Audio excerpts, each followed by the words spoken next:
Hello students, this is Manjula S, Assistant Professor of Commerce, Government College for Women, Kola.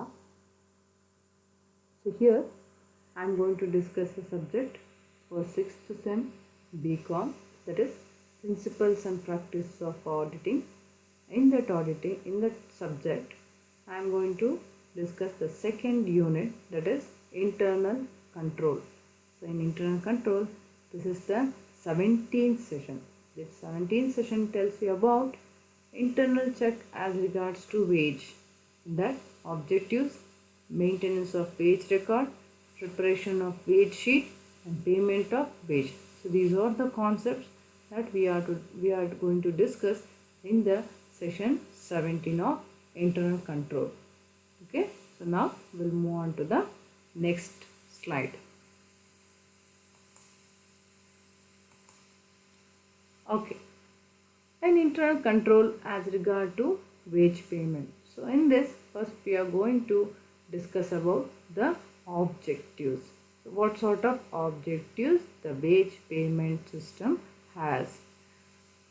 So to avoid inclusion of dummy workers in the list of workers. So you know that wage payment system is a good system or great system which has been implemented. So why it is implemented? Because to provide proper wages to the employees based on their work or efficiency. So ಈಗ efficiency ಮತ್ತು work ಅಂತಂದರೆ ಈಗ ಎಂಪ್ಲಾಯಿಗಳಿಗೆ ಅಥವಾ wages ಅಥವಾ workers ನಾವೇನಂತ ಕರಿತೀವಿ ಅವರ ಕೆಲಸ ತಕ್ಕ ಹಾಗೆ ಅವರಿಗೆ ಕೂಲಿಯನ್ನು ಕೊಡುವಂಥದ್ದು. ಸೊ ಈಗ ನಾವು ಮೊದಲಿನ ಕಾಲ ಥರ ಬಾರ್ಟರ್ ಸಿಸ್ಟಮ್ ಥರ ಏನಿರಲ್ಲ. ಬಾರ್ಟರ್ ಸಿಸ್ಟಮಲ್ಲಿ ನಿಮ್ಗೆ ಗೊತ್ತೇ ಇದೆ, ವಸ್ತುಗೆ ಇನ್ ರಿಟರ್ನ್ ವಸ್ತುನೇ ನಾವು ಕೊಡ್ತೀವಿ. There won't be having any value for that. ಆ ವ್ಯಾಲ್ಯೂಗೆ ತಕ್ಕ ಹಾಗೆ ಈ ವ್ಯಾಲ್ಯೂ ಇದೆಯಾ ಅನ್ನೋದು ನಮಗೆ ಗೊತ್ತಿರಲಿಲ್ಲ ಆಗ. ಸೊ ಅದಾದ ನಂತರ the money has been implemented. Money ಬಂದಾದಮೇಲೆ ಇದಕ್ಕೆ ಇಷ್ಟೇ ವ್ಯಾಲ್ಯೂ, ಇದಕ್ಕೆ ಅಷ್ಟೇ ವ್ಯಾಲ್ಯೂ ಅನ್ನೋದನ್ನು ನಾವು ಮನಿ ರೂಪದಲ್ಲಿ ಅದಕ್ಕೆ ಕೊಟ್ಕೊಳ್ತಾ ಬಂದ್ವಿ. ಬಟ್ ಹಿಯರ್ ಅದಾದ ನಂತರ ವೇಜಸ್ ಅನ್ನೋದು ಅಷ್ಟೇ. ವೇಜಸ್ ಕೊಡುವಾಗಲೂ we are not concentrating on time, we are not concentrating on piece work, we are not concentrating on their work. So without doing that, we were giving wages to the employees or workers.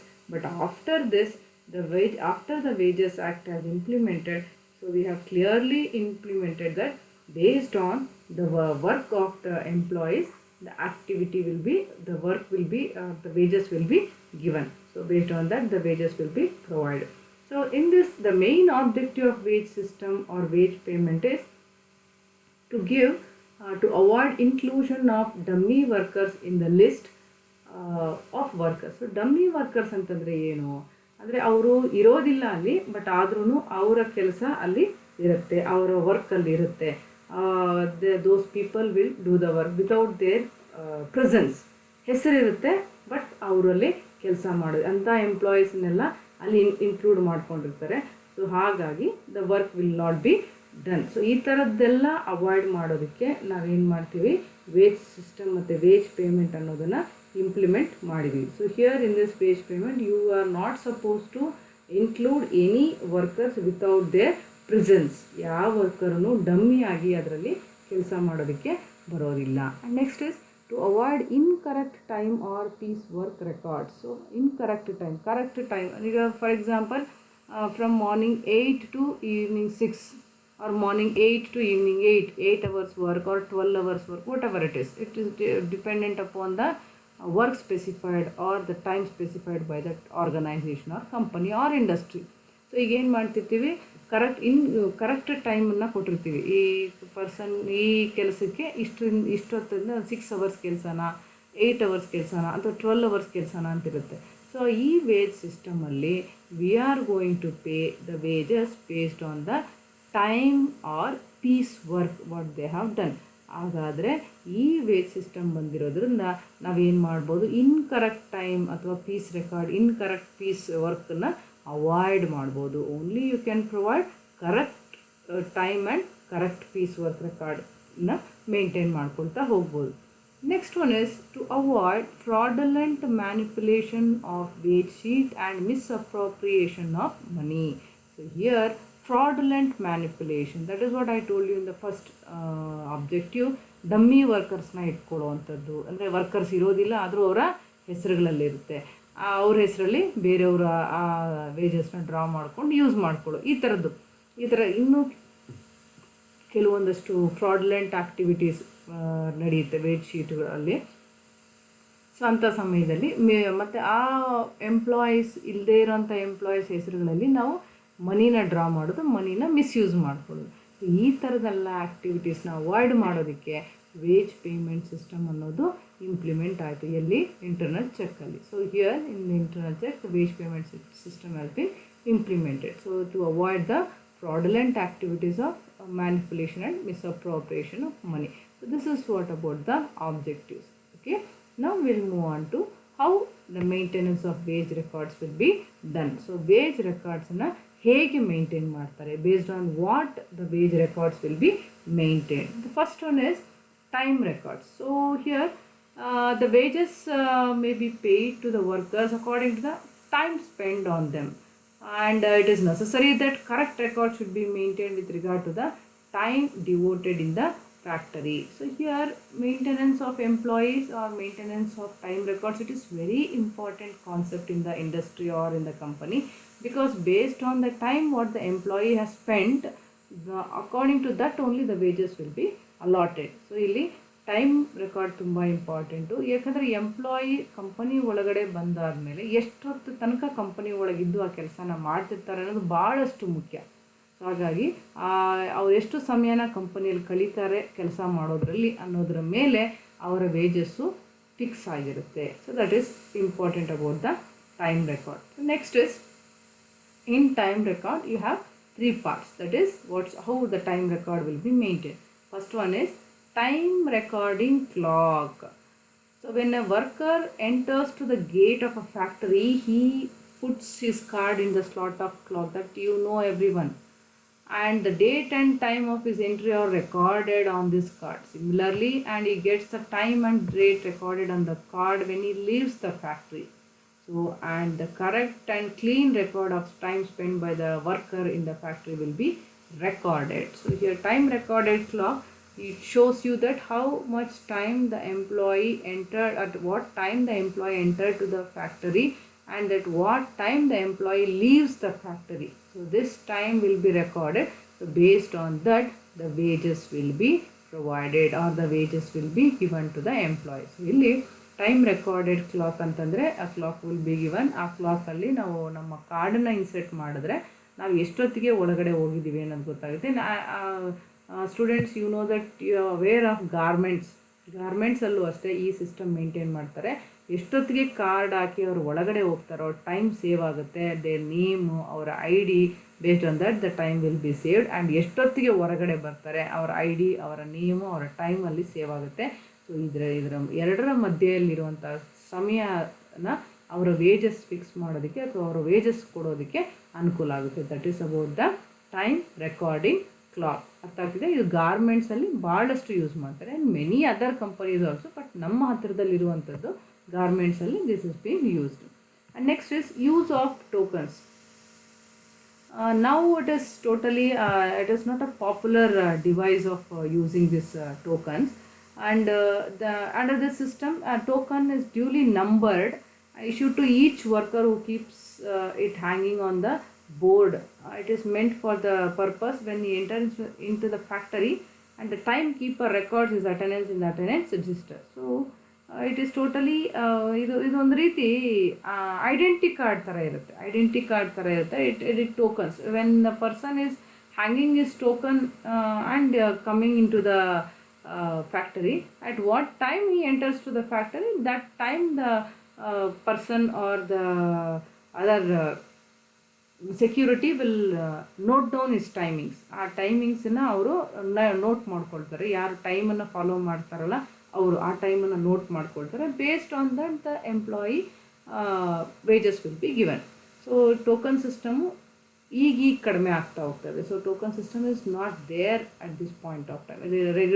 ಇದು ಕಡಿಮೆ ಆಗ್ತಾ ಹೋಗ್ತದೆ. It is totally decreasing.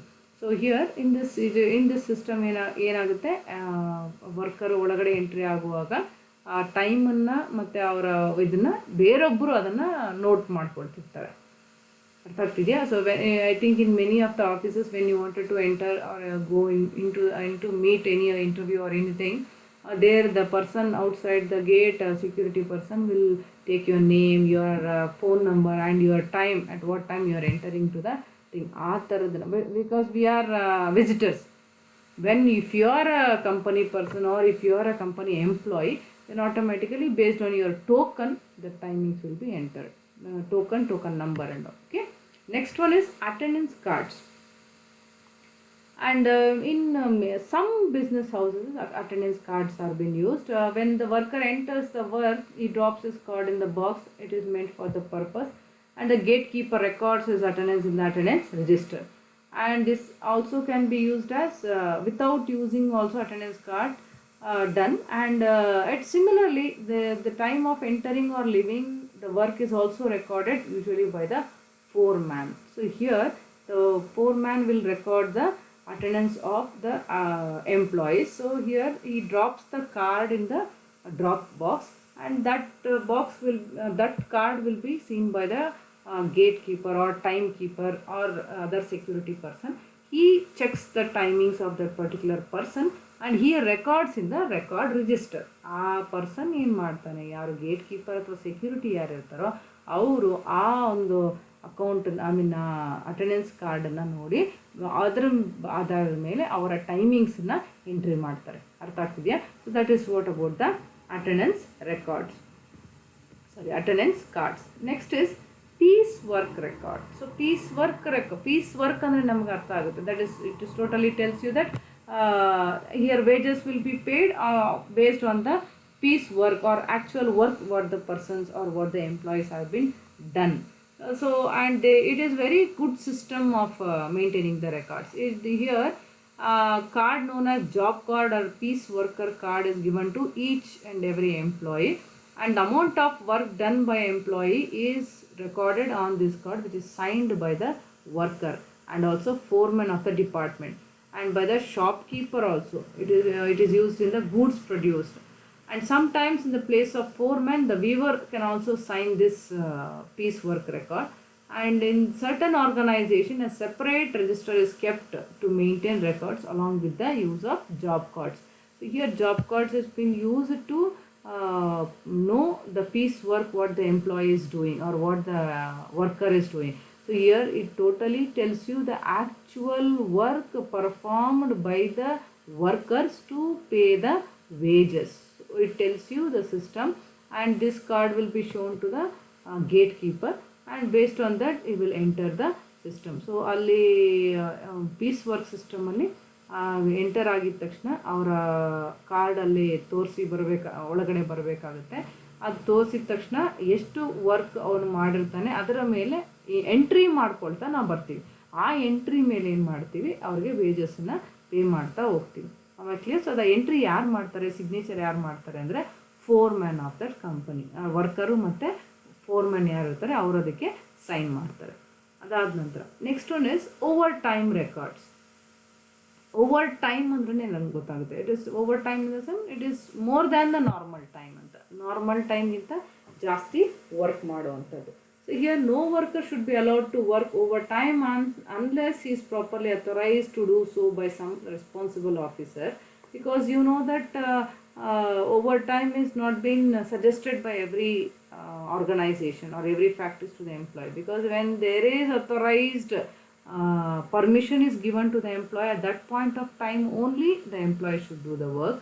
And overtime slip is issued to each worker on which details about his name, address, duty, etc. will be given.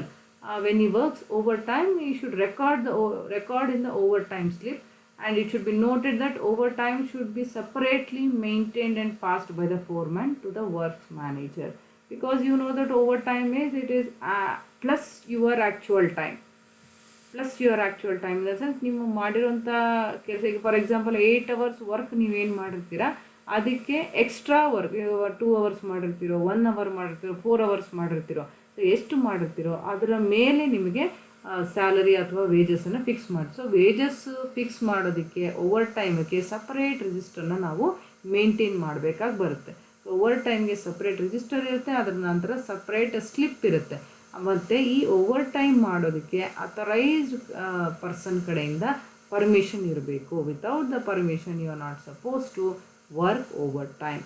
Okay, so this is what about the overtime record. Next is pass out record. So here at some point of time worker goes out of the factory on his personal work during working hours, and he should not be allowed to go out without the permission of the foreman or work managers. And 2 copies of pass out slip may be prepared, one for the gatekeeper and other for the foreman.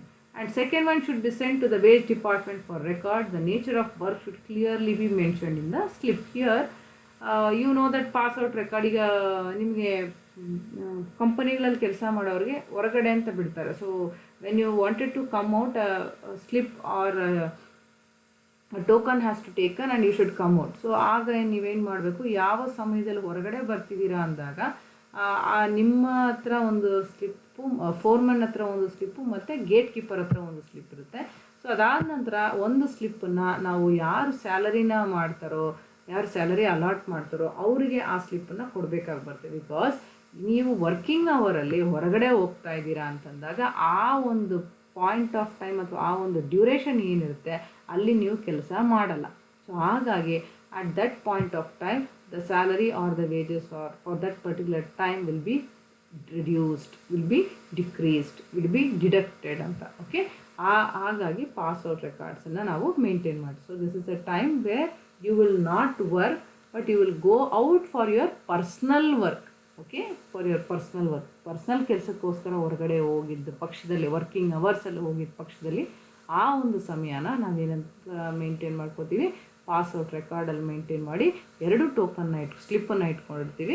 ಆ 2 ಸ್ಲಿಪ್ಪಲ್ಲಿ ಒಂದು slip ಏನಿರುತ್ತೆ ಅದು work manager ಹತ್ರ ಹೋಗುತ್ತೆ.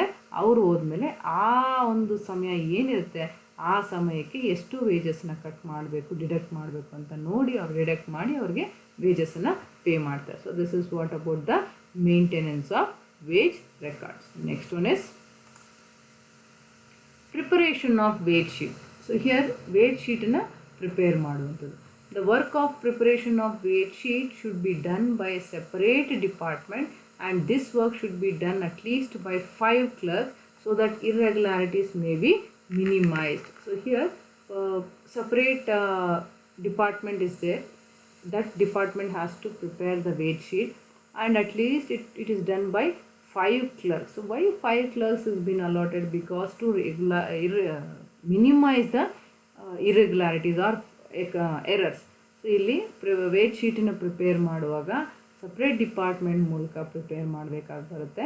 ಅದಾದ ನಂತರ ಇದರಲ್ಲಿ ಕಡಿಮೆ ಅಂದ್ರೂ ಅಟ್ಲೀಸ್ಟ್ 5 ಜನ ಕ್ಲರ್ಕ್ ಇರಬೇಕು. ಯಾಕೆ 5 ಜನ ಕ್ಲರ್ಕ್ ಇರಬೇಕು ಅಂತಾರಂದರೆ ಇರೆಗ್ಯುಲಾರಿಟೀಸ್ ಏನಾದರೂ ಇದ್ದು ಅಥವಾ ಎರರ್ಸ್ ಏನಾದರೂ ಇದ್ದರೆ ಅಲ್ಲಿ ಏನಾಗ್ಬೋದು, ಆದಷ್ಟು ಮಿನಿಮೈಸ್ ಆಗ್ಬೋದು ಅಥವಾ ಆದಷ್ಟು ಅದು ಕಡಿಮೆ ಆಗ್ಬೋದು ಅಂತ. Next 2 clerks should examine the time and piece wage record, overtime record and other statement received from the foreman. So 2 clerks, they have to examine for the time and piece wage records, overtime record. These 3 records will be maintained by 2 clerks and also other statements which is given from the foreman. So ಈ ಇಬ್ಬರು clerk ಏನು ಮಾಡ್ತಾರೆ, time rate system, time record ಮತ್ತು piece wage record ಹಾಗಾಗಿ ಜೊತೆಗೆ over time record ಏನಿದೆ ಅದನ್ನಷ್ಟನ್ನು examine ಅಥವಾ verify ಮಾಡಬೇಕಾಗಿ ಬರುತ್ತೆ. ಮತ್ತು 3ನೇ clerk, 3rd clerk is to prepare individual employee statement. So 3ನೇ ಕ್ಲರ್ಕ್ ಏನಿರ್ತಾರೆ ಅವ್ರೇನು ಮಾಡ್ತಾರೆ, individual employee statement. So individual employee statement ಅಂದರೆ ಅದರಲ್ಲಿ ಟೈಮ್ ರೇಟ್ ಇರ್ಬೋದು, ಪೀಸ್ ರೇಟ್ ಇರ್ಬೋದು, ಓವರ್ ಟೈಮ್ ರೆಕಾರ್ಡ್ ಇರ್ಬೋದು, ಅದರ ಮತ್ತು ಅವರು ಹೊರಗಡೆ ಹೋಗಿದ್ದಿರ್ಬೋದು. ಸೊ ಇದು ಎಲ್ಲದರ ವಿಷಯನೂ ಡೀಟೇಲಾಗಿ ಇರುವಂತಹ, ಮತ್ತು ಅದ್ರ ಜೊತೆಗೆ ಸ್ಟೇಟ್ಮೆಂಟ್, ಸ್ಯಾಲರಿ ಸ್ಟೇಟ್ಮೆಂಟ್, ಎಷ್ಟು ಸ್ಯಾಲರಿ ಇರುತ್ತೆ, ಅದರಲ್ಲಿ ಡಿಡಕ್ಷನ್ಸ್ ಎಷ್ಟಿರುತ್ತೆ, ಅಡಿಷನ್ಸ್ ಎಷ್ಟಿರುತ್ತೆ, ಏನೇನರಲ್ಲಿ ಏನೇನು ಆ್ಯಡ್ ಮಾಡಿರ್ತಾರೆ ಅಥವಾ ಡಿಡಕ್ಟ್ ಮಾಡಿರ್ತಾರೆ, ಅದೆಲ್ಲದರ detail of a particular employee will be prepared by 3rd clerk. 3ನೇ ಕ್ಲರ್ಕ್ ಏನು ಮಾಡ್ತಾರೆ, ಇಂಡಿವಿಜುವಲ್ ಎಂಪ್ಲಾಯಿ ಸ್ಟೇಟ್ಮೆಂಟನ್ನು ಪ್ರಿಪೇರ್ ಮಾಡ್ತಾರೆ. ಅದಾದ ನಂತರ 4th clerk. 4th clerk is to check the calculations and deduct the permissible amount. So here 4ನೇ clerk ಏನು ಮಾಡ್ತಾನೆ, he will check the calculations. So calculations in the sense either the person has taken any loan that has to be deducted, either any PF has to be deducted. So these sort of deductions and the calculations of that particular person has to be made or has to be done by this fourth clerk. ನಾಲ್ಕನೇ clerk ಏನು ಮಾಡ್ತಾನೆ, ಏನಾದರೂ calculations ಮತ್ತು deductions ಏನಾದರೂ ಇದ್ದರೆ related to amount ವೇಜಸ್ಸಲ್ಲಿ ಅದನ್ನು ನೋಡ್ಕೊಳ್ಳೋದಕ್ಕೆ ಮತ್ತು ಅದನ್ನು ಚೆಕ್ ಮಾಡೋದು ನಾಲ್ಕನೆಯ ಕ್ಲರ್ಕ್ನ ಕೆಲಸ ಆಗಿರುತ್ತೆ. And next fifth clerk is to check the whole work thoroughly. So fifth work, what the work he will do, he will not do any work, he will just supervise the other four clerks. So he will just supervise or observe the other four clerks.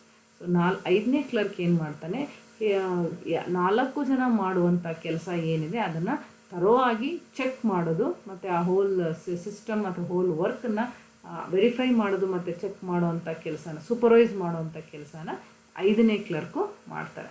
And all these clerk should initial the wage slip before they are signed by some responsible officer.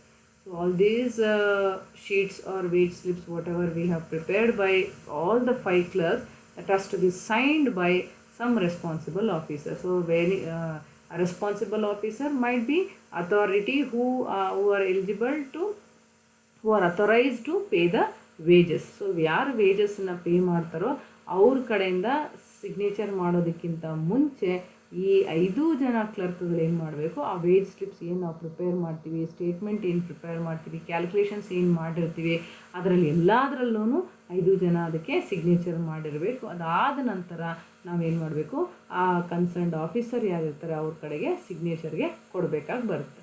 Okay, next so next system is payment of wages. So preparation ಆಯಿತು, ಈಗ ನಾವು maintenance ಆಯಿತು, maintenance of wages ಮತ್ತು preparation of wages. ಈಗ payment of wages, ಹೇಗೆ ವೇಜಸ್ಸನ್ನು ನಾವು pay ಮಾಡ್ತೀವಿ.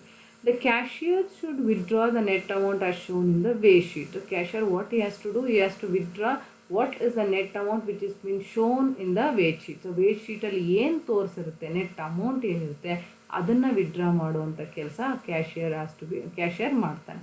And next, the payment of wages must be made by a person who is no way concerned with the preparation of wage sheet. So here, the person who prepares the wage sheet should not be involved in payment of wages. ಯಾರು ವೇಜಸ್ನ payment ಮಾಡ್ತಾರೋ ಅವರು preparation of wage ಶೀಟಲ್ಲಿ ಯಾವುದೇ ಥರದ involvement ಇರೋದಿಲ್ಲ, ಅದಕ್ಕೂ ಇವ್ರಿಗೂ ಯಾವುದೇ ಸಂಬಂಧ ಇರೋದಿಲ್ಲ. ಆ್ಯಂಡ್ ಈ should not involve in that preparation of wage sheet. So that is separate department and this is separate department. ಆಯಿತಾ, ಯಾರು ಪೇಮೆಂಟ್ ಮಾಡ್ತಿರ್ತಾರೋ ಅವರು ಪ್ರಿಪರೇಷನಲ್ಲಿ ಇರೋದಿಲ್ಲ. ಸೊ ಹಾಗಾಗಿ ಪ್ರಿಪರೇಷನ್ ಮಾಡುವಂಥವ್ರು ಯಾರೂ ಪೇಮೆಂಟ್ ಆಫ್ ವೇಜ್ ಪೇಮೆಂಟ್ ಅಥವಾ ಕೂಲಿ ಪೇ ಮಾಡೋದ್ರಲ್ಲಿ ಇರಬಾರ್ದು. Each worker who is to receive the wages should be present at the time of disbursement. Whomever the person wants to receive the wages, he has to be present at the time of taking or receiving the wages. So ಯಾರು ವೇಜಸ್ಸನ್ನು ಪಡ್ಕೋಬೇಕು ಅಥವಾ ತಗೊಳ್ಬೇಕು ಅಂತಿರ್ತಾರೋ ಅವರು wages ಕೊಡೋವಂಥ ದಿನ ಪ್ರೆಸೆಂಟಾಗಿ, physically ಪ್ರೆಸೆಂಟಾಗಿ ಆ ವೇಜಸ್ಸನ್ನು ಪಡ್ಕೋಬೇಕಾಗುತ್ತೆ. It is not being given to any other on behalf of him. ಅವನ ಬದಲಿಗೆ ಇನ್ಯಾರಿಗೂ ಅದನ್ನು ಕೊಡೋದಕ್ಕೆ ಸಾಧ್ಯ ಇಲ್ಲ. So only he has to receive the wages physically present and receive. Okay, so next is the foreman of each department should be present at the time of payment to identify the workers of his section. So here the foreman is a person who look after the laborers or employees of one particular department. Okay, so at the time of issuing, at the time of giving the payment of wages, so he should be present. So he will be having an idea about how many employees or how many workers are present and how many employees are about our department, to check that he has to present at the time of payment of wages. So ಈ Foreman ಅನ್ನೋರು ಏನಿರ್ತಾರೆ ಅವರು ಒಂದು ಡಿಪಾರ್ಟ್ಮೆಂಟಲ್ಲಿರುವಂತಹ ಕೆಲಸಗಾರರನ್ನು ಅಥವಾ ಕೂಲಿಕಾರರನ್ನು identify ಮಾಡೋದಕ್ಕೆ ಮತ್ತು ಆ ಸಮಯದಲ್ಲಿ ಅಷ್ಟು ಜನ ಕೆಲಸ ಮಾಡಿದ್ರ ಅಂತ ತಿಳ್ಕೊಳ್ಳೋದಕ್ಕೆ ಮತ್ತು ಇವರೆಲ್ಲನೂ ಅವರೇ ಡಿಪಾರ್ಟ್ಮೆಂಟ್ ಅವರ ಅನ್ನೋದನ್ನು ಸ್ಪೆಸಿಫೈ ಮಾಡೋದಕ್ಕೆ ಅವರು ಏನು ಮಾಡ್ತಾರೆ, ವೇಜಸ್ಸನ್ನು ಪೇ ಮಾಡುವಾಗ ಅಲ್ಲಿ ಉಪಸ್ಥಿತರು ಇರಬೇಕಾಗಿ ಬರುತ್ತೆ, ಫೋರ್ಮ್ಯಾನ್. ಸೊ ಫೋರ್ಮ್ಯಾನ್ ಅನ್ನೋರು ಒಂದು ಡಿಪಾರ್ಟ್ಮೆಂಟಲ್ಲಿರುವಂಥ ಎಂಪ್ಲಾಯೀಸ್ಗೆ ಹೆಡ್ ಅಂತ. Okay, next is the signature of the workers must be obtained when they receive the amount. As usually ಇದು ಎಲ್ರಿಗೂ ಗೊತ್ತಿರೋ ವಿಷಯ. ಯಾವಾಗಲಾದರೂ ಸರಿ ನಾವು ವರ್ಕರ್ಸ್ಗೆ ವೇಜಸ್ಸನ್ನು ಪೇ ಮಾಡಾದಮೇಲೆ ಅವ್ರ ಕಡೆಯಿಂದ ನಾವೇನನ್ನು ಪಡ್ಕೋಬೇಕಾಗಿ ಬರುತ್ತೆ, ಸಿಗ್ನೇಚರ್, ಅವರ ಸಹಿಯನ್ನು ತಗೊಳ್ಬೇಕಾಗುತ್ತೆ. Because they have received the wages ಅನ್ನೋದನ್ನು ತಿಳ್ಕೊಳ್ಳೋದಕ್ಕೆ ಅಥವಾ ಖಚಿತಪಡಿಸ್ಕೊಳ್ಳೋದಕ್ಕೆ. So what you have to do, signature of the workers should be obtained when they receive the wages. Okay, so this is what about the payment of wages. Next is special arrangement should be made to pay to the absentee workers. Special arrangement, because you know that absentee workers will be there for many reasons the absence takes place. So at that point of time there may be a variation in their wages. Absent ಆಗುವಾಗ ಅವರ wages ಏನಿರುತ್ತೆ normal ಆಗಿ ಎಲ್ಲರ ಥರ ಇರೋದಿಲ್ಲ, ಅವಾಗ ಸ್ವಲ್ಪ variation ಆಗುತ್ತೆ. ಸೊ ವೇರಿಯೇಷನ್ ಆದಾಗ ಏನಾಗುತ್ತೆ, ಅದಕ್ಕೆ ಸಪ್ರೇಟಾಗಿ ಅಥವಾ ಸ್ಪೆಷಲ್ ಆಗಿ ಅವರು ಕ್ಯಾಲ್ಕುಲೇಷನ್ ಮಾಡಿ ಬೇರೆ ಸಮಯದಲ್ಲಿ ಅವ್ರಿಗೆ ವೇಜಸ್ಸನ್ನು ಪೇ ಮಾಡಬೇಕಾಗುತ್ತೆ. So special arrangements will be made for absentee workers. And the list of unpaid workers should be prepared by the cashier and foreman of each department. unpaid workers. So unpaid workers ಅಂದರೆ for example at the time of paying the wages, some employees or some workers could not come and receive the wages. At that point of time, those are called as unpaid workers. And also next, there are certain employees who could not perform the activity fully, like absentee workers. ಅಂಥ ಸಮಯದಲ್ಲೂ ಅವರು ಪೂರ್ತಿಯಾಗಿ ಕೆಲಸ ಮಾಡಲಿಲ್ಲ ಅಥವಾ unpaid ಅಂದರೆ pay ಮಾಡಿರಲ್ಲ ಅವ್ರಿಗೆ. ಈಗ ಸ್ಯಾಲರಿ ಕೊಡುವಂಥ ಸಮಯದಲ್ಲಿ, ವೇಜಸ್ ಕೊಡುವಂಥ ಸಮಯದಲ್ಲಿ ಅವರು ಪಡ್ಕೊಂಡಿಲ್ಲ ಆ ಸಮಯದಲ್ಲಿ ಅಂದರೆ ಅವ್ರನ್ನೂ ನಾವು ಅನ್ಪೇಯ್ಡ್ ವರ್ಕರ್ಸ್ ಅಂತ ಕರಿತೀವಿ. ಸೊ ಅವರ ಲಿಸ್ಟ್ ಏನಿರುತ್ತೆ, ಇವ್ರಿಗೆಲ್ಲನೂ ನಾವು ಕೂಲಿ ಕೊಟ್ಟಿರಲ್ಲ ಅನ್ನೋದನ್ನು, ಆ ಮಾಹಿತಿಯನ್ನು ನಾವು ಫೋರ್ಮ್ಯಾನ್ ಮತ್ತು ಕ್ಯಾಶಿಯರ್ ಇಬ್ಬರೂ ಪ್ರಿಪೇರ್ ಮಾಡಬೇಕು. ಅವರವರ ಡಿಪಾರ್ಟ್ಮೆಂಟಿಗೆ ಪ್ರಿಪೇರ್ ಮಾಡಿ ಹೈಯರ್ ಅಥಾರಿಟಿ ಏನಿರ್ತಾರೆ, ರೆಸ್ಪಾನ್ಸಿಬಲ್ ಆಫೀಸರ್ ಏನಿರ್ತಾರೆ, ಅವ್ರಿಗೆ ಅದನ್ನು ಕಳಿಸ್ಕೊಡ್ಬೇಕಾಗಿ ಇರುತ್ತೆ. And next is the officer employing casual workers should not be connected with the payment of wages. So casual workers, whatever we employ or whatever we recruit, and they are not supposed to connect with the payment of wages. So wages payment alli casual workers ಏನಿರ್ತಾರೆ, they are not connected. So ಅವ್ರಿಗೆ ಏನು ಮಾಡಬೇಕು, ಅವ್ರಿಗೆ separate treatment ಇರುತ್ತೆ. So casual workers will be separate, they are not treated as permanent workers ಅಂತ ಅರ್ಥ. Casual ಇರ್ತಾರೆ ಅವರು. ಸೊ ಹಾಗಾಗಿ ಅವರು ನಾರ್ಮಲ್ ವೇಜಸ್ ಅಥವಾ ನಾರ್ಮಲ್ ಎಂಪ್ಲಾಯೀಸ್ ಏನಿರ್ತಾರೆ ಅವ್ರ ಜೊತೆ ಕನೆಕ್ಷನ್ ಇರೋದು. They are not connected with the payment of wages year. So casual workers should be paid wages on a different day. ಅದೇ ಹೇಳ್ದಂಗೆ ನಾಟ್ ಕನೆಕ್ಟೆಡ್ ಅಂತಂದರೆ ಅವ್ರಿಗೇನು ಮಾಡಬೇಕು, ಬೇರೆಯೇ ದಿನ, ಡಿಫ್ರೆಂಟ್ ದಿನ ಏನು ಮಾಡಬೇಕು, ಅವ್ರಿಗೆ ವೇಜಸ್ಸನ್ನು ಪೇ ಮಾಡಬೇಕು. ಸೊ ಇವತ್ತು ನಮ್ಮ ಕಂಪನಿ ವರ್ಕರ್ಸಿಗೆ ಪೇ ಮಾಡ್ತಿದ್ದೀವಿ ಪರ್ಮನೆಂಟಿಗೆ ಅಂತಂದರೆ ನಾಳೆ ಕ್ಯಾಶುವಲ್ ವರ್ಕರ್ಸ್ಗೆ ನಾಳೆ ಪೇ ಮಾಡಬೇಕಾಗಿ ಬರುತ್ತೆ. So this is what related to casual workers.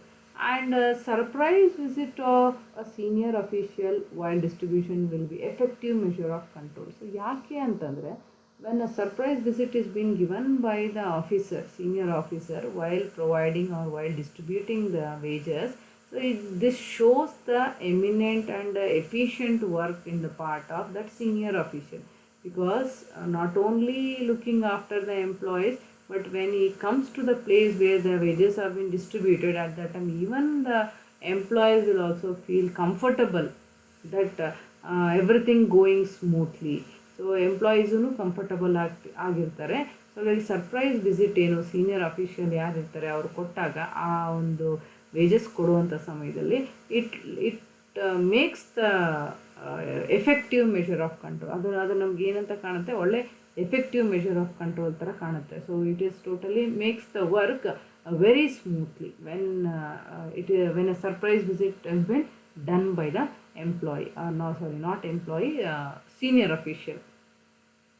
Official ಸಡನ್ನಾಗಿ ವಿಸಿಟ್ ಕೊಟ್ಟು ಯಾವಾಗ ವೇಜಸ್ನ ಡಿಸ್ಟ್ರಿಬ್ಯೂಟ್ ಮಾಡುವಾಗ ವಿಸಿಟ್ ಕೊಟ್ಟಾಗ it makes the thing itself effective measure of ಕಂಟ್ರೋಲಲ್ಲಿ ಒಂದು ಭಾಗ ಆಗಿರುತ್ತೆ. So this is what about the payment of wages. Okay. So next and last part of this session is revision. So in this revision part, we have concentrated on internal check as regard to wage payment. So ಅದರಲ್ಲಿ maintenance of wage records, preparation of wage sheet and payment of wages. These are the three different stages we have discussed in the session, in this 17th session. Okay. So this is about the internal check as regard to wage payment. So if you have, I hope you have understood with the concept, students. If you have any doubts related to the concepts, kindly comment me in the comment box. Okay. So be safe, stay healthy. Thank you, students. Thank you so much.